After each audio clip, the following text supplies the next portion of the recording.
We've evolved to equate truth with what works. There's really no such thing as a fact. And something really bizarre happens if you allow a brain to fully comprehend an external object, to fully comprehend an actual truth. But before we can get to truth, we actually have to figure out what it means to understand something. Understanding is usually associated with two disparate things somehow connecting. And this is usually associated with a kind of aha moment. But the aha thing is more of an emotion than it is any feature of understanding itself. There's plenty of aha moments that you've had that immediately after having the moment, you realized it was completely wrong. And obviously you'd forget those because the ones that mattered, that felt so profound and that were correct, stay with you. And because they stay with you, you associate aha with these discoveries. But it's just your brain watching over what you're doing mentally. And when you've connected something that feels important, there's a spike in the emotion. You feel like this was profound and it should be kept. Irrespective of whether you were right or wrong when concluding this, plenty of things we know how to do actually came without an aha moment. The reason aha moments are relatively rare is because they're typically associated with a kind of profound discovery. When you connect two things that you thought were disparate, that's when you experience this awe and profound realization about the state of your knowledge. But the realization and the emotion are completely dissociated from the actual understanding. Most things you understand, you came to through gradual processes. There are connections between knowledge in your brain. Some of them are tightly coupled and some of them are not. But they're also things that haven't quite clicked yet. This is still a bit of knowledge and you can reach that knowledge through some other longer route, but these two haven't directly connected. So here's what happens. Your thinking process is just these networks firing, these data points connecting, and you can imagine your consciousness or your attention flowing through these. Aside from that, there's an emotional state inside you that's happening regardless of your thinking. You could imagine this being a time axis, and then your thinking process, one thing that's happening, and then your emotions, another thing. So as this impulse travels through this, it might go in different ways. There are impulses in other parts of your brain that are also traveling. They don't have to be consciously perceived, but they're still happening. The brain is quite a multi-threaded thing. There are things that are happening at the same time. Some of them are part of our consciousness, some of them are what we call subconscious. We're not aware of them.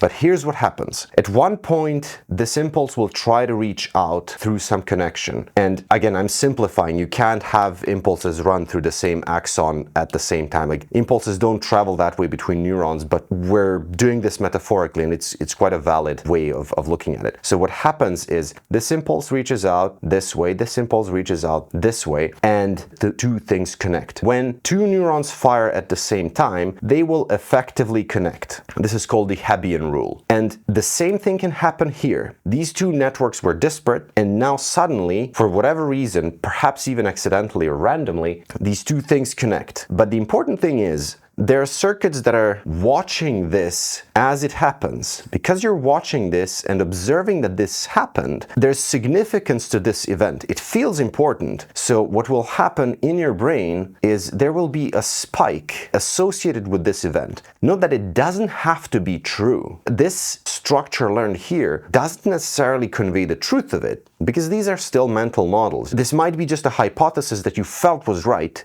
and then later on, as you run through this and as different other connections are created, you might actually realize, oh wait, no, this one was actually wrong and we should inhibit that. This is not the way these two things connect. Whenever an important thing happens, there will be an emotional spike. And these things, so both at the level of reason, of knowledge, and at the emotional level, you register it as an aha moment. You could be wrong, but it would still feel like an aha moment. And there are plenty of events when things connect meaningfully that improve your knowledge of things. Whenever that happens, just here, and you don't observe it as an important thing, it's still meaningful, but there's no emotional connection, so you just feel like it's normal, it's clear or obvious and you don't have the aha experience. The aha thing isn't necessarily part of the understanding. In fact, this is what the literature says. It's just the internal feeling of its importance. These aha moments are nothing more than an intellectual yay. It's like a celebration of an intellectual accomplishment. You were learning something, you were thinking about something, and at the same time you were watching yourself do that. From a neurological point of view, you can think about the human brain as a set of firing patterns, and these patterns can be separate and they are firing in parallel. I already talked about this in previous videos,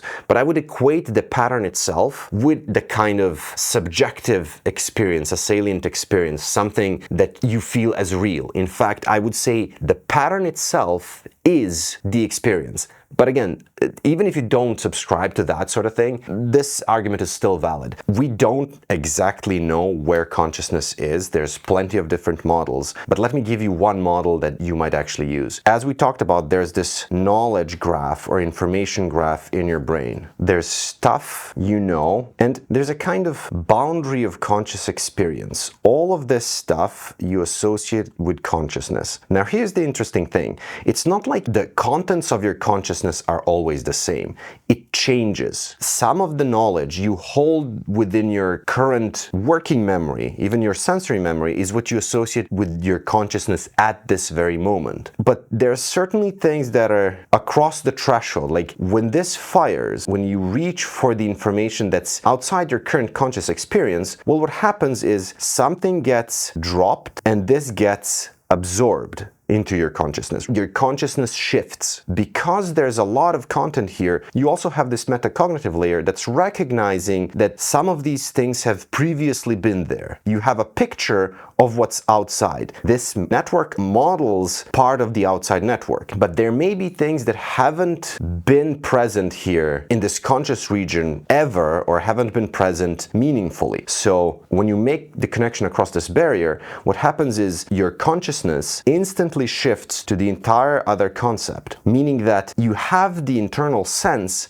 that whatever this idea was is being instantly downloaded into your brain. It's a sudden realization. It was almost like a gift from the subconscious mind into your conscious mind. You suddenly know an idea that you haven't known before. It just appears there. What actually happens is that it's a collision between two different networks that now have become one. So it's not that it was downloaded into your consciousness, it's just that your consciousness is now spread to engulf that idea. You can think about this in different ways. All of these are metaphors in some sense. You can imagine it also as your conscious pattern being the current active pattern, and then there's the bit of knowledge that is about to be discovered laying dormant there in the brain, and as the active pattern runs into it, it gets engulfed into the consciousness. It's downloaded into what you experience as the current moment, as the now. We're getting to truth, but I still have to convince you that understanding is always incomplete. I'll give you a very simple reason why that's the case. Our senses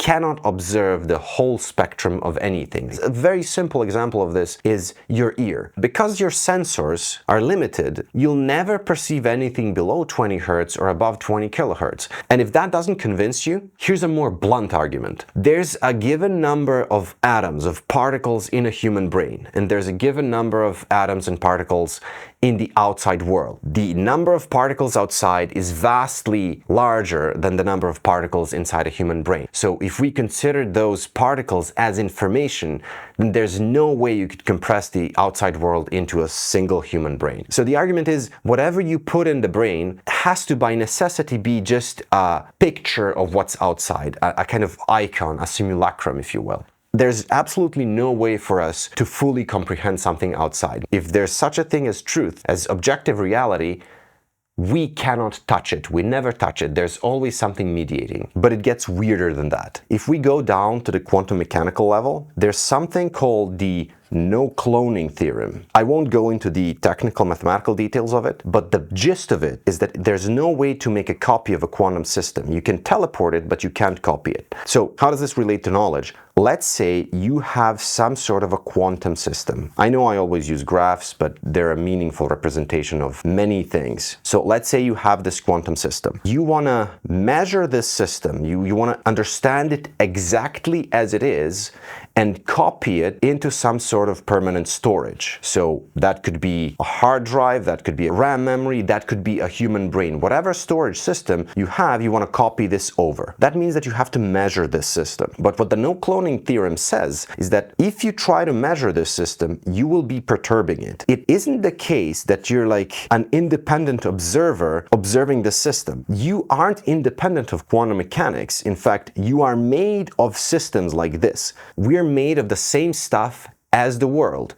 So it's not like we're independently observing it, we're actively participating. The act of observation is actually interaction. So this picture is wrong. What actually happens is you are a kind of quantum mechanical system, or more precisely, a set of quantum mechanical systems. The act of observing this system is actually interacting with it. There is no way to observe it without disturbing the system. What that means is that the only way to copy information from one place to another is to actually fully transfer it. We call this teleportation. So that means that when you interact with a part of the system, you're actually changing the system's structure. I'm grossly simplifying here, but let's say you've measured a part of it, then what happens is this part of the system is moved here, but eliminated from this part. And as you keep doing that, you keep disturbing and changing the system, and if your measurement tools are absolutely accurate, as you keep doing this, you will transfer this system entirely into your storage, but the system will no longer be here. We can talk about this in a different episode, but even if you make a copy on a logical level, like if you copy a document from one hard drive to another hard drive, it's still not a faithful copy. Yes, in some sense, you're seeing the same data, but really it isn't the same file. All of the connections between that file and the outside world have been severed by that copy.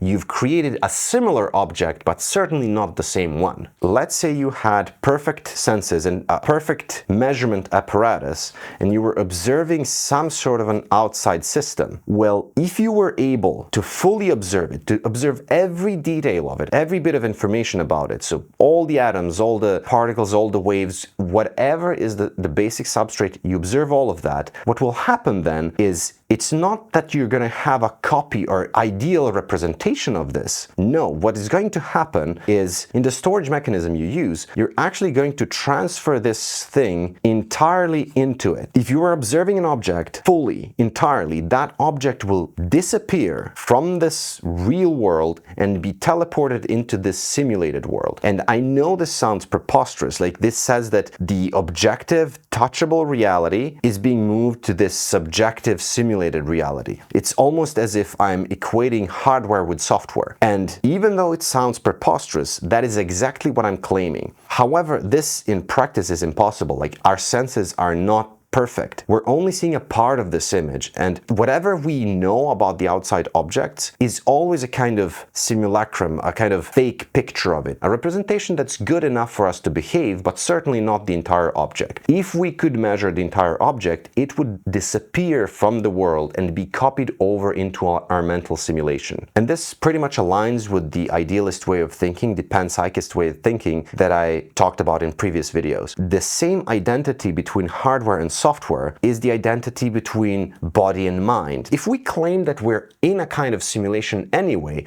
then the object's bits are made of simulation bits, and if we take it and put it into our brains, then the object's bits are still simulation bits. There's no change of ontology, there's no change from body to mind. It was mind all along. So if we assume the same kind of substrate underlying everything, then it's not that material things are being transformed into spiritual things, it's just they were spiritual all along. We're copying these bits of information into these bits of information. They're of the same modality. We now have enough to explain what truth is. We're claiming that the brain consists of these different interacting patterns, and we talked about how the objective world is just information that's somehow entangled. I'm not saying there is no such thing as truth. I just think that the way we're conceiving truth is a bit misleading. I'm certainly not claiming that there isn't an objective reality outside. I'm just saying that whatever that reality is, we will never get to it. There's always going to be a gap between what is out there and how we model it. And there's a good reason for it. To store an object from the outside world into our brains would require immense computational power. Like, our brains cannot do that. But certainly you could imagine a machine being able to do it, but it's orders upon orders of magnitude larger and more complex than a human brain. So because the human brain is limited in the amount of bits it can store, it would be impossible, even with perfect senses, to teleport the entire object. You always have to, by necessity, have a limited picture of the outside world. So coming back to truth, we can imagine the world consisting of these different kinds of objects, different clusters of information, different clusters of interacting qualia, and some of these are simple, some of these are complex. Because they're interacting with one another in different ways, we can argue that the more complex ones ought to be able to model the smaller ones. So if a more complex object, like a human brain, receives information about a less complicated system, we can imagine within this system there being a small cluster of interactions that corresponds to this system, right? We're observing something, there's a pattern inside this object that corresponds to this. It's not ideally that, but it's representing it. So this thing in and of itself is the truth of its own existence. This thing in and of itself is the truth of its own existence. Now comes the key part. The pattern itself within this larger object, within this observer, is a kind of truth of its own existence, but it isn't a truth of the existence of the outside object. This is merely a representation of what this is. Each individual object is its own truth. It's a truth of its own existence, but nothing outside that object can accurately represent it. The representation itself is a pattern, and it's a truth of its own, a unique object, but that object isn't a one-to-one mapping with whatever it is representing. So the object stands for something and allows the observer to operationalize it. I don't have to know every atom of this pen to be able to operate the pen for its purpose with respect to my goals. The pattern of the pen is a genuine pattern within my brain. I can claim that that pattern is a kind of fact that exists in the objective world, but whatever I know about the pen isn't the pen. So what that means, what that tells us, is that nothing we know can ever be fully true. There's only the concordance of the model with the object. To have full concordance between the object and the model would have to perfectly correlate with the object. Effectively, they would be fully entangled. They would be the same thing. Whatever there is outside us is an objective pattern and is an experience. It's just we can never know what it is. So instead of thinking of reality as body and mind, hardware and software, or non-conscious thing and a conscious thing, we can think of it all as different sorts of conscious things that are interacting. What I'm saying is that the cluster of information itself that can be considered an object on its own is the experience it's having. It may not self-reflect, it may not model itself, but it is still there as a testimony to its own existence. There's so many related things to talk about here that I can't cover in a single video. We could talk about quantum entanglement, the measurement problem. We could talk about where propositional logic sits here. Let me know in the comments if any of these sound interesting to you. But for now, I just want to claim that truth itself is a useful word. Truth effectively means as close to real as possible. But really, there's no true or false. There's just a range of relevance to our survival. What do you think? Leave your thoughts and ideas in the comments, and I'll see you in the next one.